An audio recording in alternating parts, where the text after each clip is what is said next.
यमुना। आपने कभी भागवत में या कहीं भी कृष्ण जी की कथा सुनी है कि कै पटरानी थी? कै थी? 16 8 और थी रानी 16,100 रानी थी और ये 8 पटरानी थी, यानी कि ये महारानी थी। तो उनमें एक का नाम यमुना भी था, सुना होगा ना। तो यमुना है विष्णु भगवान यानी कि कृष्ण जी की पत्नी। कृष्ण जी कौन है?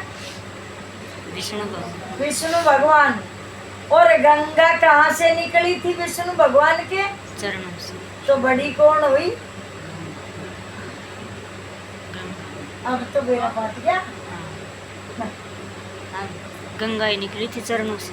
तो गंगा चरणों से निकली और यमुना चरणों से नहीं निकली। यमुना पत्नी है उनकी, तो यमुना बड़ी है।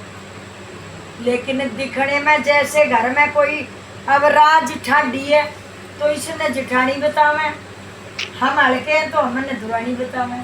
जो जाने वही तो जाने, अनजान आदमी दिनों का गवा तेरी जिठानी न्यू कहती मगर अच्छा। हाँ, तो नाम किसका बड़ा आया? गंगा, पर बड़ी है यमुना। और ये तीनों बहन कहाँ मिली? तीसरी कौन सी है? सरस्वती। सरस्वती। सरस्वती तीनों कहाँ मिली? प्रयागराज में, है ना। प्रयागराज में तीनों मिली। जब एक बात बताओ, हम अलग अलग हो रहे हैं, 3-4 भाई हैं, अलग अलग हो रहे हैं और ये 3-4 इकट्ठे हैं, तो पावर किस में है? इकट्ठे हैं। पर हम भी तो 4 भाई है, ये भी 4 है, अलग अलग वो इकट्ठे हैं, आप अलग अलग। अलग अलग ताकत किस में हुई? एकता में बल। जो इकट्ठे हैं उनकी ताकत ज्यादा है, चाहे वे मानस थोड़े हो। पर जो न्यारे न्यारे हैं वे चाहे 4-4, 5-5 हो, उनकी एकता जो है वो बिखर गई, उनका बल कमजोर हो गया। समझ में आई? तो ऐसे ही जब गंगा में इतनी ताकत है कि पितरों की मुक्ति गंगा जल से होती है, नहान बार गंगा जल से होता है, जन्म मरण सब गंगा जल से होता है।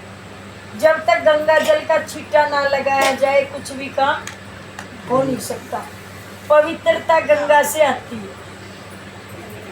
जमुना मैया कितना हमेशा शक्ति देती है।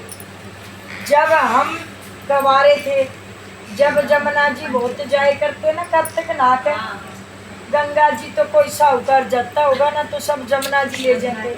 और जब घर वाला चला जाए तो कहाँ ले जाओ? कोई गंगा जी जावे? कहाँ जावे? जमुना जी। उसमें इतनी शक्ति है कि वो उस समय ऐसी शक्ति दे देती है उस जल में नहाने से, उस जमुना मैया के दर्शन करने से, कि अकेली औरत भी पूरे जोड़े का काम करती है। पहले धागा काम